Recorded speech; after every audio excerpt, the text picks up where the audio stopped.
Final Fantasy VII. This game has to be, and is, one of the most influential games ever to come out. And how great it is. And whatever, just people glazing it. But after I played it for the first time, in full, during spring break, my eyes opened. I am now looking forward to playing Final Fantasy X. Very looking forward to it. This video is hopefully long and a pain to edit, but damn it, it's gonna be good. So sit back and relax. Now, some of you may know that for every Final Fantasy, there's a different story. I, being a new fan of Final Fantasy, have never played a game prior to 7. I've played the one with the pink-haired chick, but that was for 5 minutes, and I got bored because I probably had a short attention span. I still do for unknown reasons. But before I dive into lore, just know that I'm not the Lord Keeper. I'm not a historian. I'm just a guy who likes video games. I am not a professional, and this is how my telling of it. I'm going to tell it how I know it, and with some help of the wiki. Without further ado, I'm ready to yap. Taking place on a planet named Gaia, you play as ex-soldier Cloud Strife, in quotations because we'll get into that later.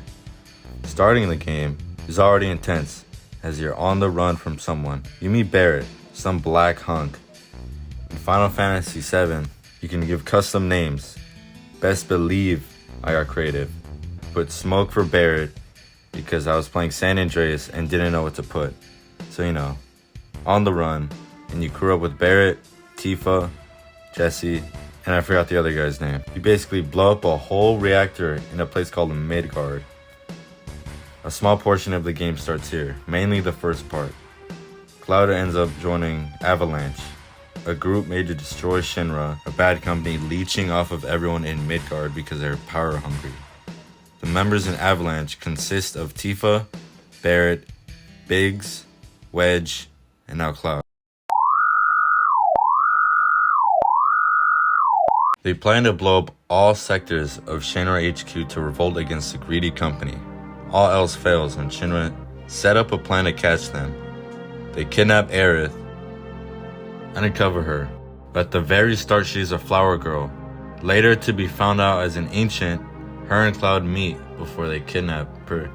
Because during the setup Shinra explodes the bridge between them and Cloud falls through a church roof from a town below into a flower bed where Aerith was taken care of.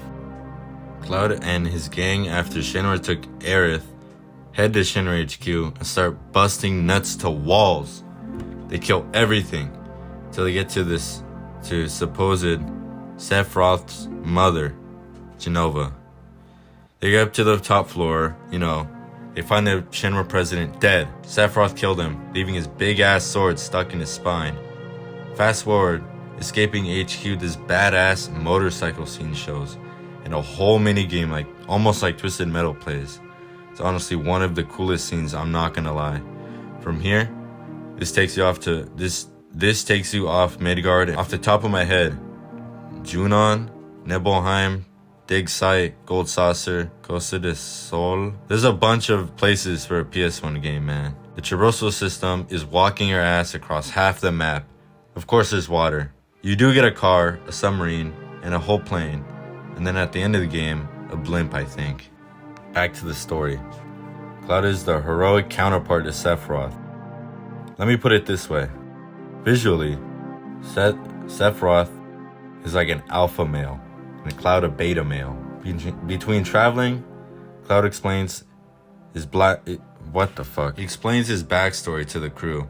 Basically, in a nutshell, when Cloud and Sephiroth used to be in Soldier, they went on this mission to Mountain Nibelheim.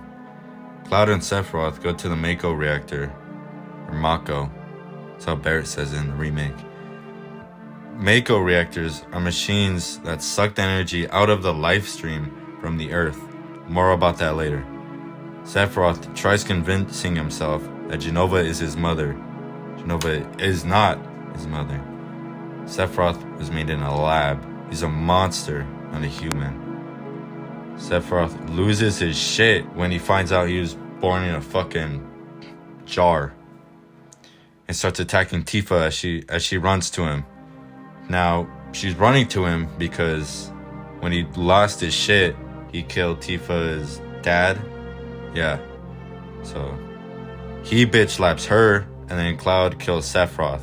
When Sephiroth finds this out, he goes completely wait, what the fuck? Basically, Cloud killed Sephiroth. That's what happened. And he's telling the crew this. But, you know, they go on a chase for Sephiroth, and they're looking for him because he's after black materia. Let me explain what that is.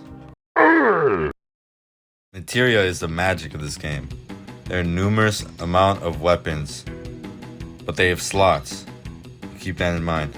Depending on the slots, you can fit all sorts of materia in there.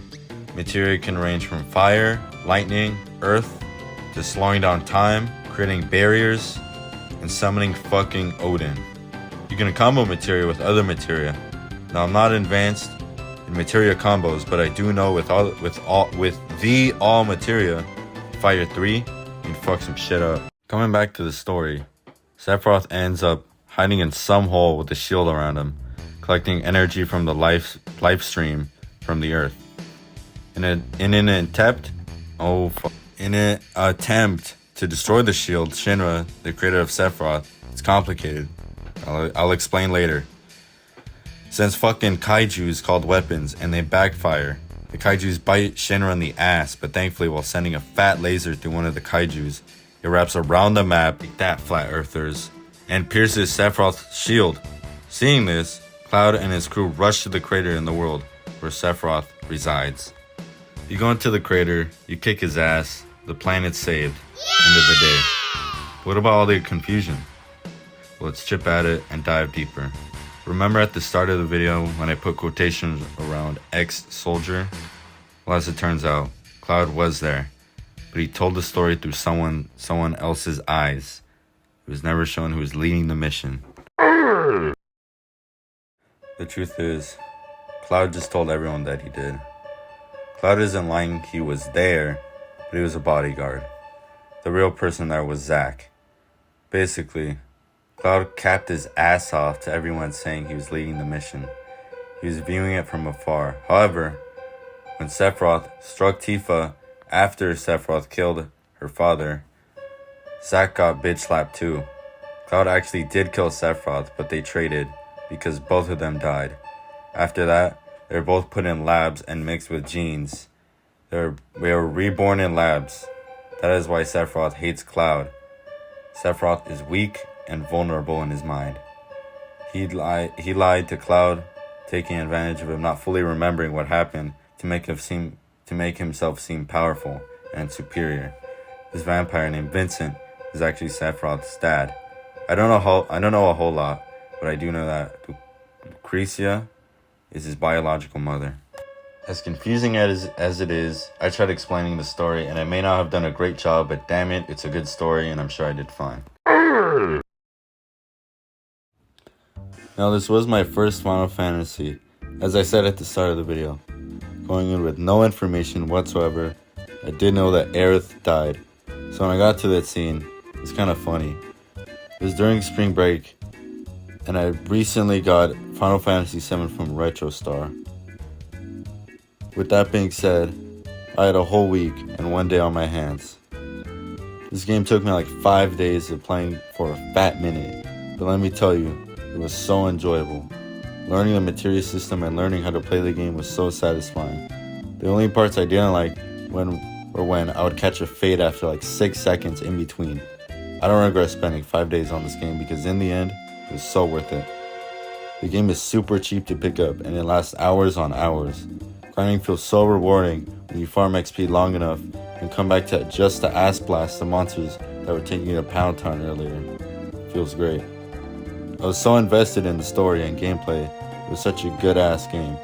Even after finishing it, I thought about playing the remake, and I am doing it as I'm writing this script, so maybe I'll make another video about the remake. This one session had me fucked up though. It was like 3 in the morning, and I'm on the phone with my girlfriend, and this song starts playing. This shit had me peeping in my tanga. Without a doubt, Final Fantasy VII is a great game. I think at least everyone to experience it because of how memorable, funny, fun, and great storytelling. What the fuck? Great storytelling it offers. Like I said, the game is pretty cheap. I fully recommend the OG Final Fantasy VII. I have a list of games I beat this year, and already, Final Fantasy VII got a 10 from me. With all that being said, catch you in the next one. Take it easy, lemon squeezy.